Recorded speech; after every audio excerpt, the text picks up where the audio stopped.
Andrew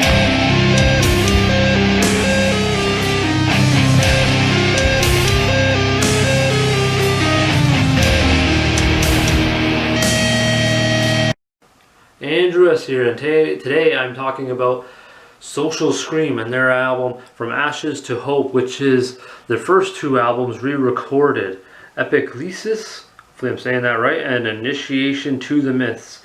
Let's see, I'll get this right in there nicely so you guys can see that little zoom in action.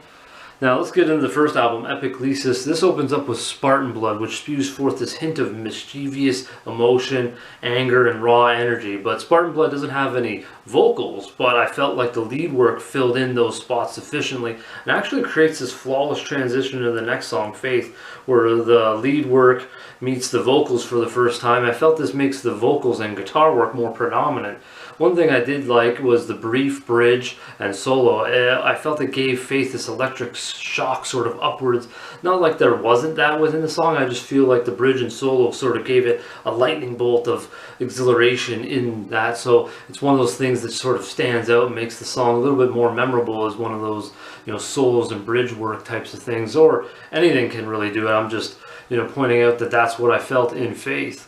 Now, one thing I love about this first album here, this re-recorded Epiclesis, is I love the dark swell that gradually builds in the song called Social Scream, full of crafty and thrashy guitar works and some roaring bass work, which conveys, I feel, this scream and fight within the vocals and lyrics. And the drums did a hell of a lot to back up that fight, I felt. And speaking of drums, the drums from Demetrius on this next song added a ton in every section within the song called Smell the Demon. There was a plethora of tempo and mood shifts. Each section had its own distinct tone, and the drum work certainly delivered, and I helped form those distinct tones in Smell the Demon. So Demetrius, the drummer here, did an awesome job, I felt like, really delivering on this track and throughout this first album, and is really into the next re-recorded album, which I'll jump into now.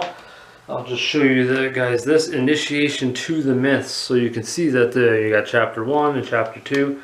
There might be a bit of a glare, but Initiation to the Myths opens up with Rainbow of Souls and Metal Retaliation. Now I'm putting these two together because I feel like they're a tag team of swelling mystery, and it's just a shotgun blast right off the bat, and the production added so much to the already aggressive and thrashy and guitar tones and just thrashy drum work. So you really just get a really good blast right off the bat from this from Initiation to the Myths. Then you slide into a song called Prison of Freedom. Now this is where I really feel like the production applies to the drum work really well. I felt the double bass kick thundering and the snare snapping. Everything was so full, but the drums didn't overshoot the vocals at all, which were very centralized, I felt. I felt the vocals at times had differing emotions, which easily went hand in hand with what the music was doing in Prison of Freedom. And the next track that I want to do is what I call a focus track. I just want to focus on this song called Wolf Karma. This contains the most dynamics, I feel like, between both of these first albums.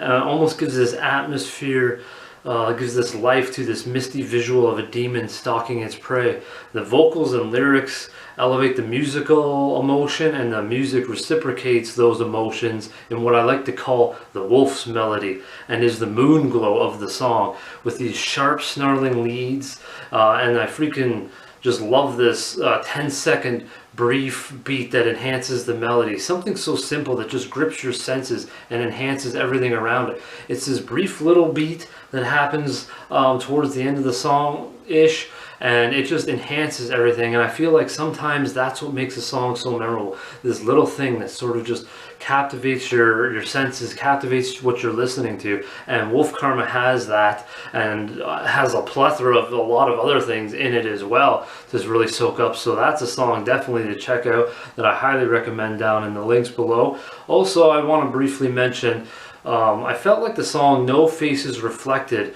was Vlas's Diamantakos sort of coming out party. He shows primarily or what he gets to showcase, but he primarily is a more tough, direct singer. But I feel like on No Faces Reflected, he has a bit more of a dynamic, emotional approach to this song, and I just feel like this is the song where he steps out of that, what he normally does, and does something different on No Faces Reflected. And I feel like that it showcases vocal capability and also makes No Faces Reflected stand out. It's one of those things that just, you know, shows the diversity of a band. So I like what they do, and I like what Velocist does in No Faces Reflected. I just had to mention that, get that out there. Now make sure you check out Social Scream and all the links below. I'm also very thankful that they sent me these two albums here.